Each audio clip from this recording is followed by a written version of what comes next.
And I'm going to ask them to give us their kind of their findings. Is that all right? If you had a kind of quick message for us, what would it be? Is that all right? And then our final speaker is Richard. Hi.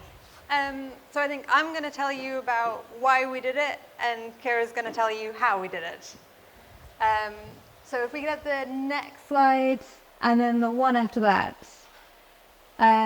So this is a toolkit. It is available online. It's available on the Fairer Health for All toolkit website thingy, because we're hoping that more people will do this. If we go to the next slide.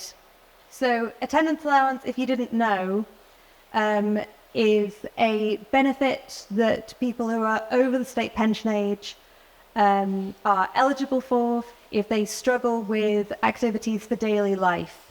So eating, getting around, dressing themselves. You can get 2 different rates depending on if you need help during the day or day and night. And it is very underclaimed.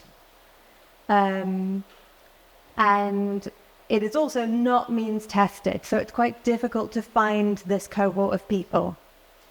But obviously, if you are putting more money into people's back pockets, you are helping them pay for better food, for taxis to appointments, for gardeners, cleaners, people who can keep them in their homes longer, people who can help them out of, or resources that can help them out of fuel poverty, and all of that contributes to better health.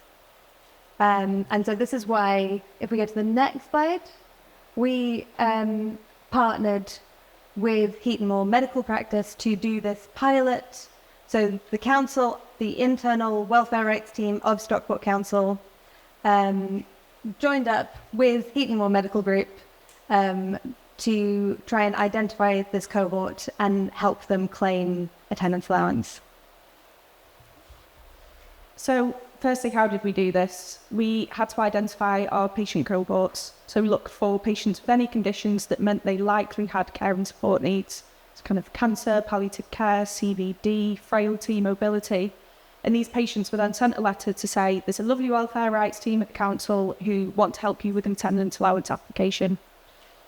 Some patients were briefed on this to say what your thoughts on the resources. Unanimously, it came back that they felt this would be beneficial and that they would like help with this kind of thing. Patients were then sent these letters in the post, said contact the council if you're interested, with a number for them to call. They then submitted this application or request to the council, who then kind of triaged the responses, booked in home visits if appropriate, and essentially submitted these applications on behalf of the patients. Next slide, please. So these are our results from phase 1 of the project. In total, we sent 450 letters to patients in a small area of one of our practices. In total, we had 71 responses from patients, and 88% of these responses then passed initial triage to go on to have an application submitted. Almost unanimously, these patients accepted home visits, which we thought was a key point to take home. Overall, 95% of the applications submitted were accepted by the DWP, which is 20% higher than the national rate of applications put in, so a big jump. With a 5-to-1 ratio of patients having the higher rate of attendance allowance claims accepted. So we took this to mean that we found the patients that would really had the highest need that we might not have found in community groups because they're not going out and about into public, or didn't have contact with other groups, if you will. So we took this to mean we've really found the people with the greatest need.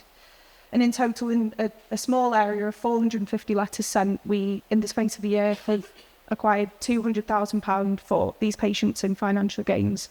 So this is attendance allowance as well as other financial gains to kind of help them with their day-to-day life with the care and support needs.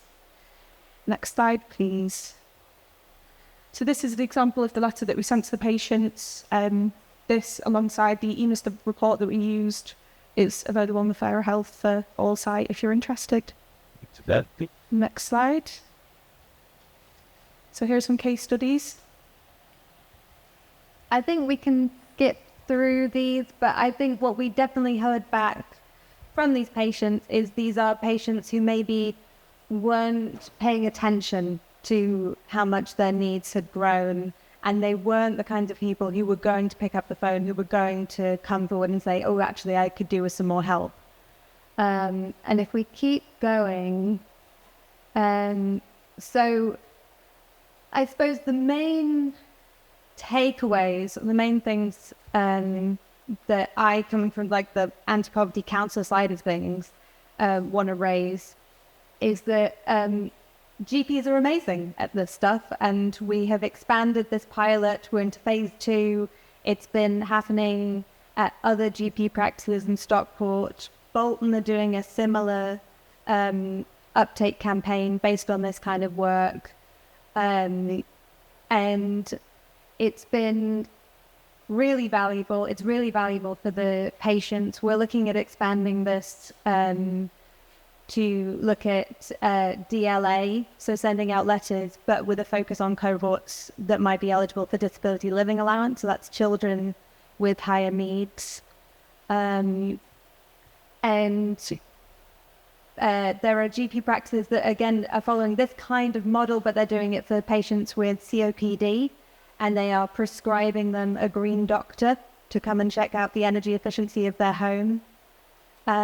So I guess it's just about encouraging me to kind of think about the scope of things that you can do as a GP practice to address social determinants of health and get more money into the back pockets of your patients.